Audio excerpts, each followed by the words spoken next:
Terzo giorno consecutivo da record per la pandemia in Friuli Venezia Giulia, 2361 contagi in 24 ore, basso il tasso di ospedalizzazione, 4 le vittime, incontro tra Federica e i ministeri per la ripartenza della scuola.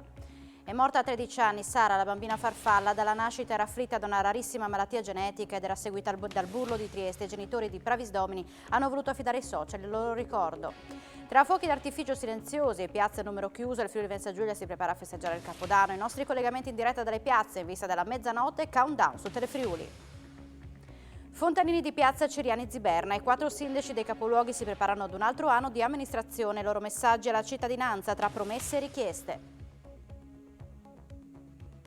Il 2021 ha incorniciato Jonathan Milan, che ha portato nella sua buia un oro olimpico, un oro mondiale e un europeo. Obiettivo a breve termine la tappa friulana del Giro d'Italia, prima di pensare nuovamente alla pista.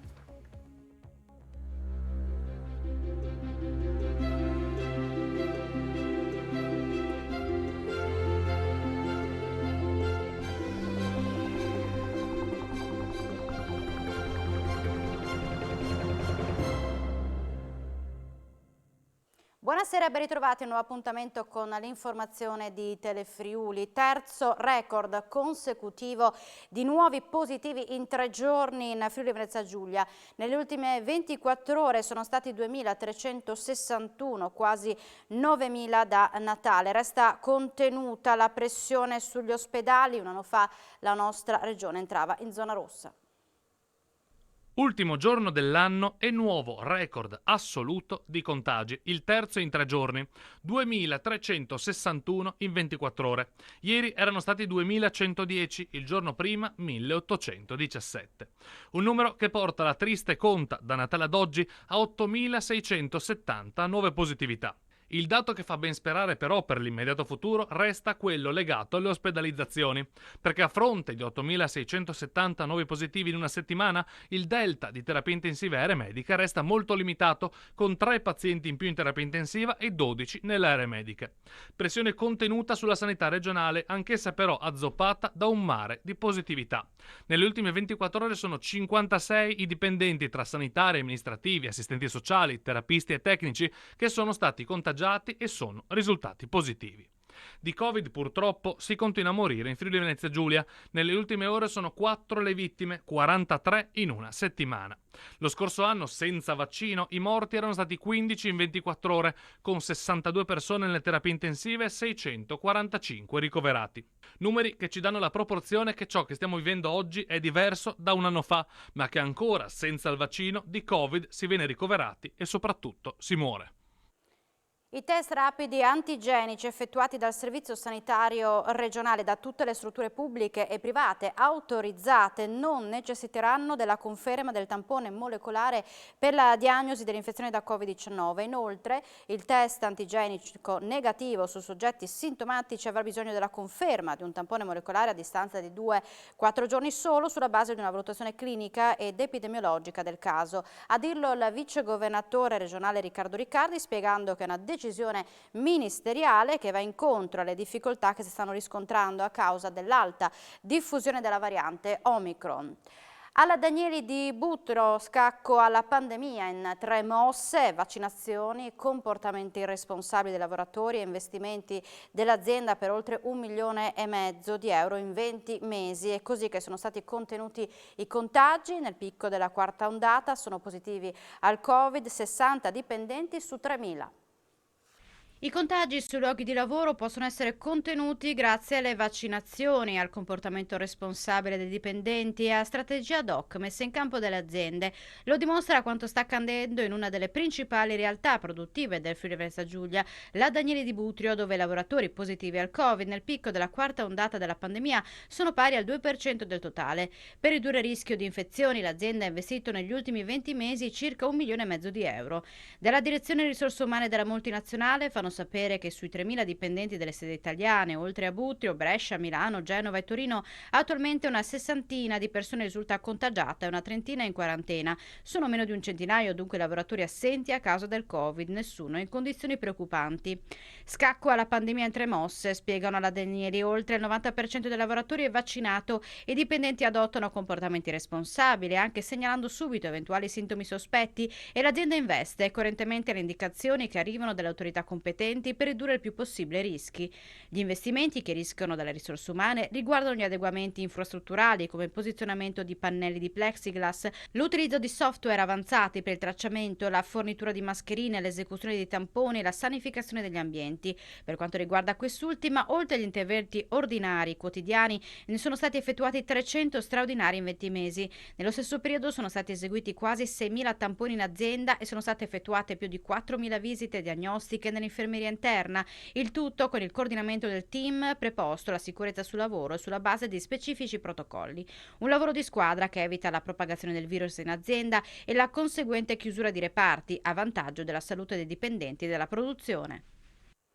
Incontro urgente questa mattina tra il Presidente della Conferenza delle Regioni, Massimiliano Fedriga, e i Ministri dell'Istruzione e della Salute Bianchi e Speranza per analizzare la situazione contagi in vista della riapertura delle scuole. Al centro della riunione ci sarebbe stata la richiesta di considerare l'obbligo vaccinale o l'obbligo del Super Green Pass per tutte le categorie di lavoratori. Per il mondo della scuola l'obbligo vaccinale è già stato introdotto a partire dal 15 dicembre e pochi giorni fa l'assessore all'istruzione regionale Alessia Rosole ne aveva commentato: tireremo le somme il 10 gennaio per capire realmente quante assenze ci saranno a rientro in classe. È prioritario ridurre l'area dei non vaccinati, ha commentato il ministro Speranza al termine dell'incontro, per non sovraccaricare gli ospedali.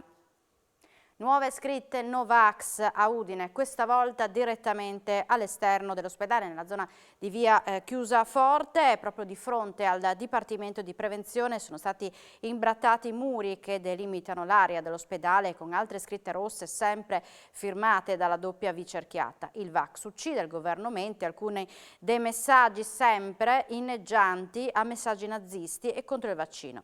È l'ennesimo caso dopo quelli delle scuole udinesi, Fermi, Pascoli ed Ellero.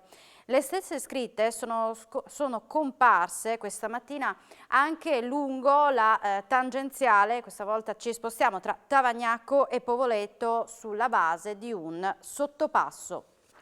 Ed è dura la reazione del direttore generale Denis Caporale, che parla di vera e propria violenza ai danni degli operatori e del sistema sanitario. Nei reparti di terapia intensiva, semi-intensiva e malattie infettive, dice Caporale, i ricoverati sono 61, di cui 39 non vaccinati. Forze dell'ordine in campo questa notte in provincia di Udine per evitare assembramenti e feste clandestine che possano favorire la diffusione del virus. Si attendono anche molte segnalazioni da parte dei cittadini.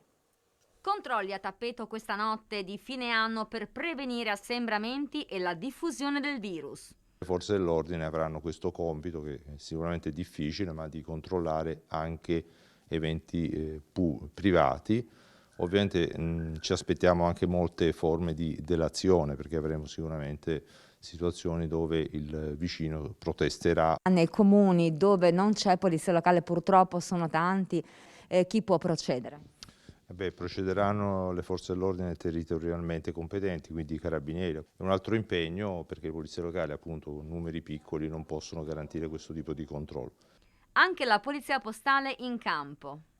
Comunicazioni preventive che la polizia postale darà alle forze dell'ordine per intervenire su questi che rischiano di essere intrattenimenti non autorizzati, magari in dimore private anche abbastanza importanti, dimore storiche. I intrattenimenti privati con danze e altri eventi sono vietati. Prudenti, attenti e consapevoli. In queste ultime ore del 2021 l'assessore al turismo di Udine Maurizio Franz invita ad ammirare lo spettacolo dei fuochi silenziosi in sicurezza, senza assembramenti. Stasera si potranno assistere ai fuochi pirotecnici a bassa emissione acustica che verranno proiettati sul castello di Udine, ma soprattutto con grande attenzione al tema della sicurezza, quindi ad evitare assolutamente assembramenti, perché vista la situazione epidemiologica ancora abbastanza critica, l'invito è proprio questo, a poterli guardare dai propri balconi, dalle finestre, dall'intera città e anche dalle periferie, perché questi fuochi qua sono in qualche modo un omaggio per la fine dell'anno e l'inizio dell'anno nuovo per tutta la comunità friulana.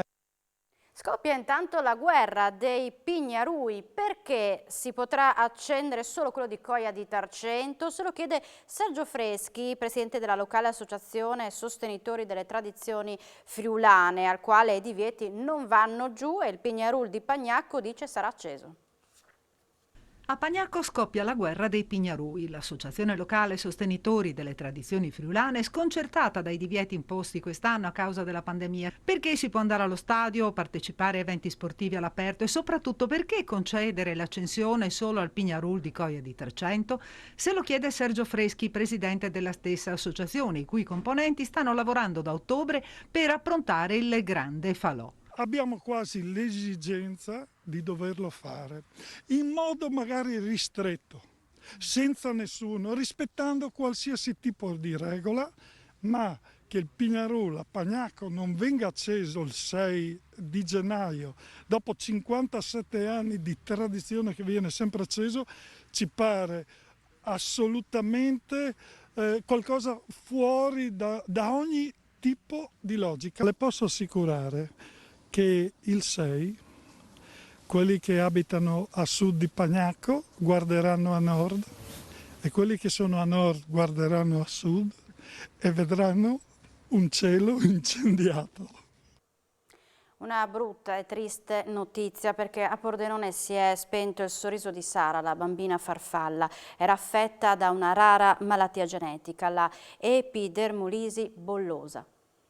Addio a Sara. È morta questa notte alle 2 nel reparto di pediatria dell'ospedale di Pordenone, dove era ricoverata da qualche giorno dopo il peggioramento delle sue condizioni di salute, quella che era stata soprannominata la bambina farfalla per la malattia genetica, la epidermolisi bollosa, che rendeva la sua pelle fragile come appunto le ali di una farfalla. Quando è nata, quello di Sara era il terzo caso in Friuli Venezia Giulia di epidermolisi. Si sapeva pochissimo e proprio per quello la famiglia, che risiede a Pravisdomini, si era affidata all'ospedale pediatrico Burlo Garofalo di Trieste. Tra esperimenti, medicazioni e creme, qualche miglioramento si era visto. Sara, molto attiva con la mamma sui social e sul profilo Amici di Sara, aveva anche scritto e pubblicato il libro Rossina la ballerina. Abbiamo vissuto 13 anni incredibili con te, ci ha insegnato cosa vuol dire il vero senso della vita, la nostra guerriera, la nostra roccia che non molla mai. Hai lasciato una scia di amore che non finirà mai. Chiunque ti abbia conosciuta non poteva non ricordarsi di te e della forza che avevi nel lottare, sempre con un sorriso sulle labbra. Oggi sei finalmente guarita, riposa angelo nostro, sarai sempre nei nostri cuori e nei nostri pensieri.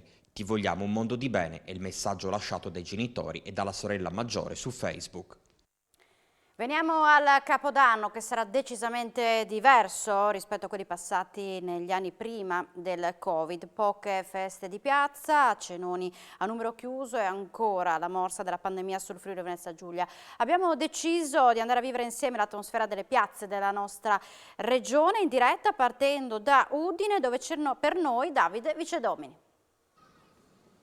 Buonasera a tutti i telespettatori, ci troviamo direttamente da Piazza San Giacomo e Salotto Buono di Udine, a poche ore dalla mezzanotte, quando scoccherà ovviamente il 2022. Questa pandemia, emergenza sanitaria, ha fatto sì che le piazze si adeguassero, niente feste, niente assembramenti e così. Altrettanto sarà a Udine, non ci sarà il solito concerto che si teneva in piazza Primo Maggio con centinaia se non migliaia di persone a cui eravamo abituati. Ci saranno solamente i fuochi d'artificio, un bellissimo spettacolo pirotecnico che però sarà silenzioso, una scelta che è stata adottata da altre piazze e che è stata adottata anche a Udine, peraltro anche molto gradita. Udine quindi si festeggerà questo inizio 2022 in maniera un po' sommessa, appunto per le ristrettezze dovute all'emergenza sanitaria che non prevede assembramenti. Comunque Udine, che ha avuto nell'arco delle ultime settimane un centinaio di eventi, e quindi è riuscita comunque a festeggiare, insomma, con un ricco calendario la fine del 2021. Io vi saluto da questa piazza San Giacomo colorata, soprattutto alle mie spalle, come potete vedere, la bellissima chiesa di San Giacomo. Anche Trieste si prepara al Capodanno per salutare il 2021 e dare il benvenuto al 2022, anche senza botti e feste in piazza. Allora da Piazza Unità d'Italia c'è per noi Andrea Pierini. Buonasera da Piazza dell'Unità d'Italia Trieste. Come vedete la piazza c'è ancora un po' di gente, ma si sta ovviamente svuotando perché molti stanno raggiungendo gli amici, i pochi con cui si può passare questa serata di Capodanno, o magari il ristorante che hanno prenotato, magari l'ultimo brindisi prima di tornare a casa.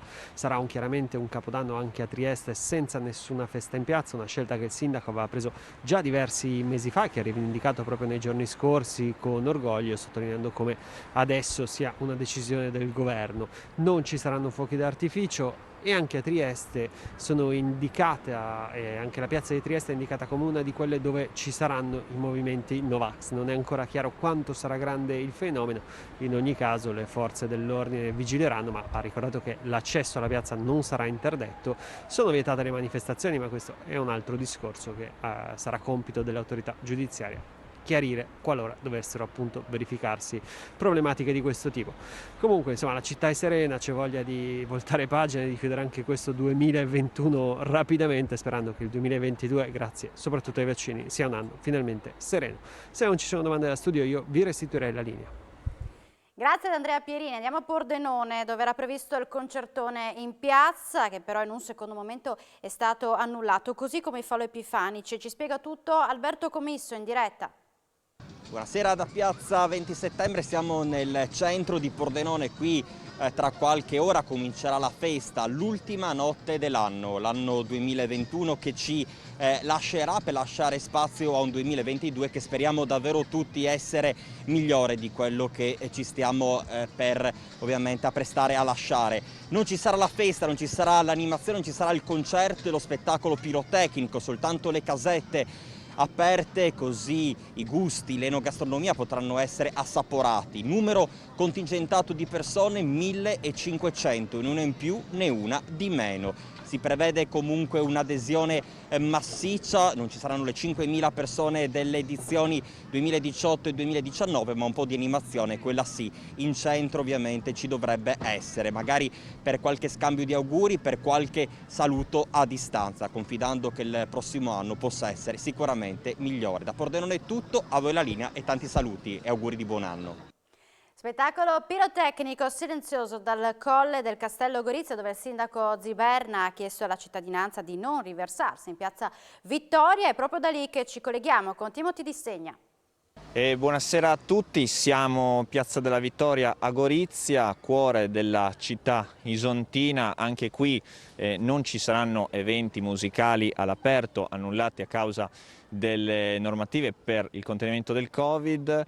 Verrà comunque fatto lo spettacolo pirotecnico di mezzanotte con i fuochi d'artificio che partiranno dal Colle del Castello.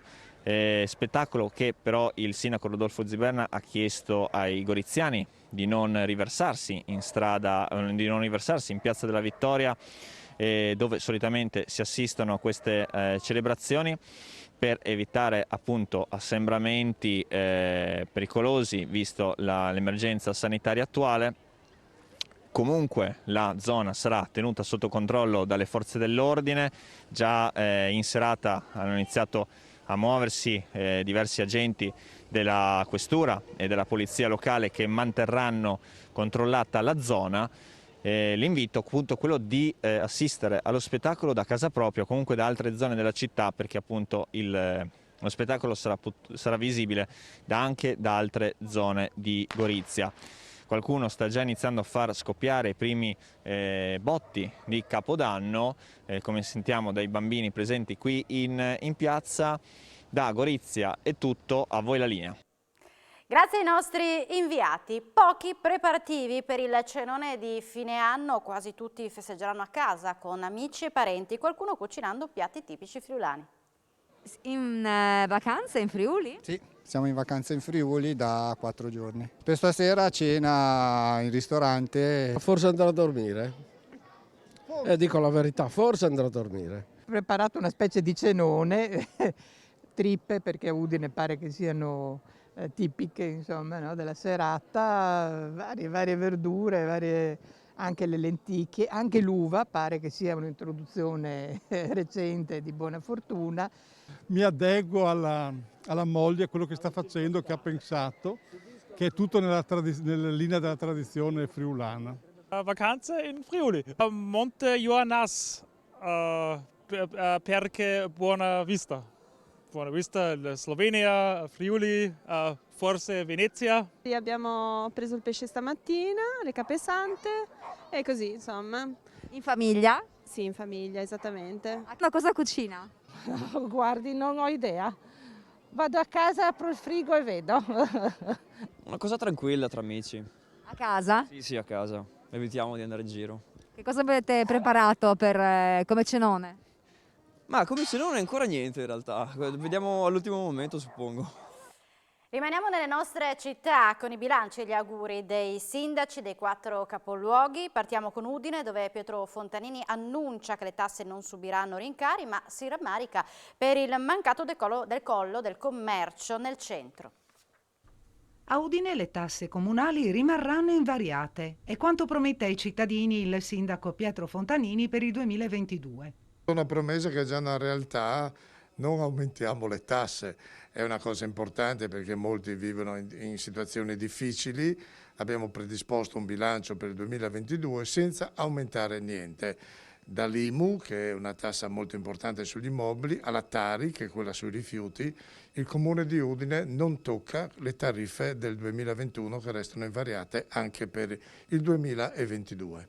Fontanini chiede invece agli udinesi di credere nello sviluppo della città. Udine in questi anni ha recuperato moltissime posizioni ed è una città viva dove c'è una presenza continua di persone, le attività funzionano, ci sono investimenti interessanti anche da parte di molti privati. C'è ancora forse il settore del commercio che è un po' in difficoltà, ma questo è un discorso globale che non riguarda solo la città di Udine. È una città sempre più, come si dice, a dimensione umana, a dimensione dei cittadini. Io vedo anche che il centro storico sta rivivendo con persone che decidono di vivere in centro storico e questo è un bel segnale perché penso che Udine tornerà a essere veramente una città vissuta in tutte le sue componenti e in tutte le sue zone. Guarda con ottimismo al 2022 anche Roberto Di Piazza, sindaco di Trieste, in particolare sotto il profilo degli investimenti grazie alle risorse in arrivo con il PNRR. L'auspicio poi è di restare ai vertici della qualità di vita dopo il primato conquistato nel 2021. Per il 2022 a Trieste abbiamo 416 milioni sul Porto Nuovo, 173 milioni sulla città. Cosa vi devo dire? È un momento straordinario, non abbiamo mai visto tante risorse a disposizione dell'ente, per cui sarà un 2022 veramente scoppiettante. Cosa si aspetta allora dai triestini in questo 2022? Ma dai triestini spero di continuare a avere questo abbraccio, sapete che sono al 4º mandato, per cui un abbraccio incredibile della popolazione. Quando cammino per strada la cosa più bella è sentire questo abbraccio che ti danno, che ti stimola anche a fare bene. C'è l'ultima cosa, bisogna mantenere il primo posto per qualità della vita. Beh, eravamo primi nel 2005, primi nel 2009, primi nel 2021, adesso l'obiettivo è mantenere questa posizione. Buon anno sindaco e buon anno ovviamente ai triestini. Buon anno a te e buon anno a tutte le persone che ci ascoltano, che sia un 2022 che vi porti tutto quello che desiderate. E ora il sindaco di Pordenone, Alessandro Ciriani, sarà, dice, l'anno dei cantieri e dell'attenzione verso le persone più fragili. Sindaco, ormai pochissime ore ci separano dal nuovo anno. Che cosa vuole promettere ai suoi cittadini innanzitutto? Mi sento di promettere lo stesso impegno e la stessa determinazione con cui insieme ai componenti della Giunta abbiamo realizzato tanti obiettivi nel corso della precedente legislatura. Il 2022 sarà un anno importantissimo dal punto di vista della progettazione e realizzazione di opere importanti per la città dal punto di vista infrastrutturale, urbanistico, ma anche dal punto di vista sociale. Cercheremo di realizzare ciò che abbiamo promesso in campagna elettorale, che è un programma assolutamente realistico e realizzabile, non è il libro dei sogni. Cosa si auspica invece di ricevere lei dai cittadini? Non dico solidarietà, ma comprensione. Fare il sindaco, lo parlo per me, ma penso di rappresentare idealmente il sentimento di tutta la categoria dei sindaci. Comprensione perché noi siamo l'istituto di prossimità dei cittadini. A noi si rivolgono per tutto, anche quando sbaglia il governo, quando sbaglia la prefettura, quando c'è problema con la questura, quando c'è problema sanitario, qualsiasi problema, persino familiare, viene portato all'attenzione dei sindaci, i quali non sono dei maghi, non sono dei taumaturghi, non hanno le pozioni pronte per fare miracoli, ma al contrario devono affrontare temi molto complessi, una mole infinita, un ventaglio amplissimo di problematicità, e lo devono fare con gli strumenti che hanno a disposizione, molto spesso anche soggiacendo a regole e a norme che sono pesanti. Buon anno Sindaco. Grazie anche a voi e a tutti gli ascoltatori di Telefriuli. Obiettivo di Rodolfo Ziberna, sindaco di Gorizia, è che il capoluogo isontino nel 2022 sia ricco di investimenti ed eventi, e nei suoi auguri di fine anno invita i cittadini a collaborare per migliorare insieme la città. Il mio augurio è che si possa davvero il prossimo anno tutti insieme, non il sindaco, non la giunta, non un consiglio comunale, ma tutti insieme cominciare a creare la Gorizia del futuro, ma ripeto, insieme. Quali sono le promesse del 2022 del sindaco Ziberna? Più che promesse sono constatazioni, perché io avrei potuto anche scegliere. Da noi a Gorizia si dice stucco e pittura, cioè in sostanza sistemare un qualcosa con pochi soldi e in gran fretta.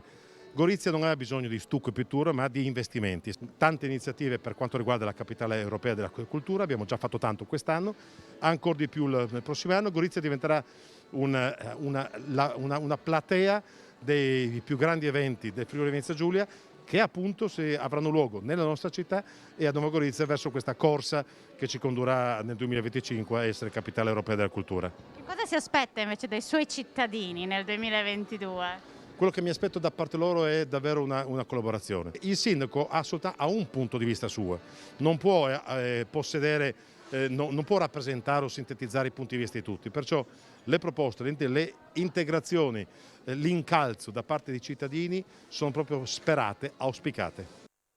I friulani hanno saputo dimostrare di essere resilienti e di sapersi rimboccare le maniche nel 2021. Il prossimo anno porterà sempre alto il valore della nostra comunità. A dirlo il presidente del Consiglio regionale Piero Mauro Zanin nei suoi auguri di fine anno. Voglio fare gli auguri agli uomini e alle donne di questo Friuli, che si lasciano alle spalle un 21 difficile, però abbiamo dimostrato, come ho detto, resilienza, quindi un popolo che dimostra di sapersi rimboccare le maniche, di lavorare e di guardare avanti. Il 2022 spero che sia un anno nel quale ci lasciamo alle spalle una volta per tutte questa tragedia della pandemia, e su questo voglio anche ringraziare tutti gli uomini e le donne che sono impegnati anche in queste ore sia per la nostra sicurezza ma anche negli ospedali, in tutti i servizi sanitari, le forze dell'ordine, ecco, tutti quanti quelli che vigilano sulla nostra sicurezza, sulla nostra tranquillità, e loro stanno lavorando per noi e noi dobbiamo in qualche modo essere attenti, comportarci bene, avere insomma quegli atteggiamenti che fanno di una comunità vera, cioè nel senso che insieme, non in forma egoistica ma in forma comunitaria, rispondiamo a quello che abbiamo di fronte, e quindi è l'augurio che il 22 ci lasci alle spalle questa pandemia. Spero che il 22 ci porti questo grande senso di comunità e anche di guardare al prossimo e di un'attenzione per le cose buone. Ma che capodanno sarà dal punto di vista atmosferico? L'abbiamo chiesto al nostro meteorologo Antonino Renda. Sarà un capodanno all'insegna dell'anticiclone africano. Già nella giornata di oggi abbiamo registrato delle temperature eccezionalmente alte in quota.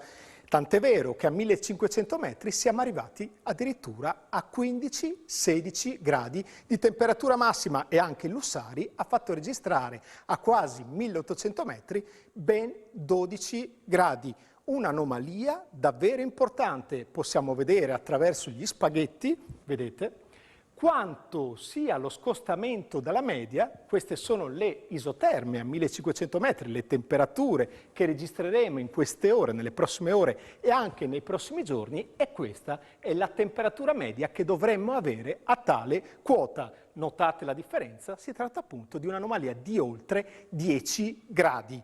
E quindi tutto ciò significa che avremo ancora nei prossimi giorni la nebbia protagonista della scena su pianura e costa, e anche su alcune vallate alpine, mentre in quota il sole la farà da padrone, portando ancora temperature eccezionalmente alte anche nei prossimi giorni per i nostri sciatori e turisti sulle nostre località montane. Tradizione rispettata a Grado con l'ultimo bagno dell'anno, una trentina i coraggiosi che si sono tuffati nell'Adriatico tra nebbia e bassa marea. Nonostante l'anno di stop, ovvero il 2020, causa la pandemia, gli intrepidi tuffatori del 31 dicembre sono tornati questa mattina sulla spiaggia vecchia di Grado per il tradizionale appuntamento. Una ventina i valorosi che hanno sfidato le fredde acque dell'Adriatico per salutare il vecchio anno e augurarsi un buon 2022 tutti insieme. Un veloce countdown e poi subito via per il tuffo. La bassa marea però ha costretto i partecipanti ad una corsa più lunga rispetto a quella degli anni scorsi. È stata veramente una cosa fantastica per superare questo momento che è veramente pazzesco. Non solo italiani, precisamente quasi tutti friulani, ma anche appassionati austriaci presenti a Grado in questo periodo in qualità di turisti. Si è tuffata un'intera famiglia da Linz assieme ad alcuni amici da Monaco di Baviera. L'acqua è fredda, ci racconta questo turista austriaco, ma è un bel modo per salutare quest'anno assieme a famiglia e amici. Un modo un po' freddo, ma sicuramente emozionante. Gioia e divertimento con l'augurio di pace e serenità per i prossimi 12 mesi almeno. Un appuntamento che va avanti comunque ormai da qualche anno, quello di ritrovarsi l'ultimo giorno per tuffarsi con coraggio. Inutile dire che dopo il successo di quest'anno la proposta sarà mantenuta anche per i prossimi a venire. Salutare in allegria il 2021 e festeggiare al meglio l'arrivo del 2022 con speciale Capodanno. 10-100.000 su Telefriuli a partire dalle 22:15. Ci svela qualche anticipazione sulla serata e sui suoi ospiti. Michele Cupitò. Non sapete cosa farà Capodanno? Ve lo diciamo noi, perché Telefriuli sarà in onda con Michele Cupitò. Che cosa hai pensato? Speciale Capodanno 10-100.000. Riprendiamo questa trasmissione che ormai fa parte della storia di questi emittenti e anche un po' della mia storia, perché in realtà è un qualcosa che ci siamo regalati dal 99. Speciale Capodanno con un gruppo di artisti che vorrà così in qualche modo far terminare questo anno 2021 e accompagnarvi all'ingresso del 2022.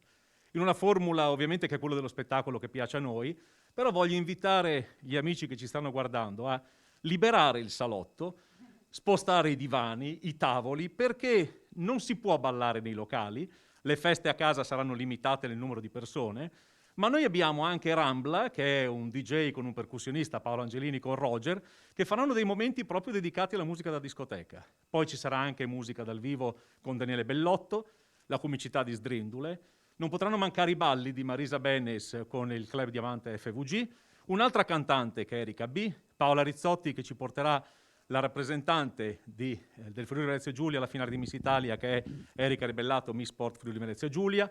Ci sarà Miss Friuli Venezia Giulia, che detiene anche il titolo di Miss Telefriuli, che è Elisa Molettieri.